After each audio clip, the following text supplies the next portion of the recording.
I've had these Gobi boots for over a year now. Here are my honest thoughts. The Gobi combines this sort of military utilitarian look with like traditional flair. I think they look like a Japanese tabi boot combined with like GQ men's style. It's a really elegant and timeless design. I love the style of it. I think these are my favorite profile, not just of the Gobi range, but of the whole current Vivobarefoot lineup. I did really enjoy the Gobi sneaker. If you want to check the sneaker review out, click this video here. These have replaced my all-time favorite, the Scott boot. They lack a little bit of the comfort of the Scott, but I think that gives them real all-season wearability. I genuinely look forward to wearing these boots. Even though the sole itself is not the grippiest at 1.3 millimeters, I've been able to stomp around production shoots, but also go to Christmas markets and stroll around quite happily. No, they're not going to give you that all-terrain grip like the Tracker Forest ESC, but I don't think that's what these boots are designed for.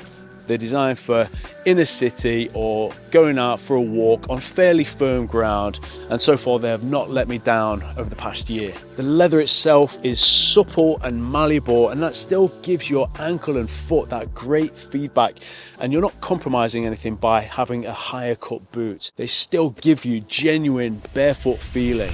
So I've told you how much I love the boot, I love the profile, I love the material quality, I love this matte black hardware, but there's one jarring element, and it's every time you put on or take off the boots, and it's this hooked lace system. Now initially I didn't find it a problem, but the more I wore the boots, the more infuriating I found it. I'm someone who wants to put my boots on or take them off quite quickly. I don't have time to suffer resistance. I don't like when something gets in my way or inhibits me. So I'm going to try and convey my frustration with the lacing and the hook of this boot. Imagine you're in a rush, maybe you're not sat in a piece of woodland, but so you've got to get out the door, you're putting your boots on, and then you've got to lace them up. Okay, lacing, and then you're like, oh, I've got to flatten that lace off, slide it under like that. Okay, I've got one done. I like to put a loop over just to keep it secure, and then one more. Oh, go on. One more. So I was struggling with that one because it wasn't quite flat. And then fine, that's on. But imagine you're in a rush and you're like, oh, I've got to get my boots on. Slide it on, no problem. Entry is really good. One fold over and then slide it under. Oh, come on, mate. Slide it under. See, this is where I'm struggling. And the more I'm trying to faff, the more I'm faffing with it, the more I'm getting annoyed. So again, I put like a loop. I like to put a little crossover there just to keep it in place. Slide that one under, slide that one under, over the top.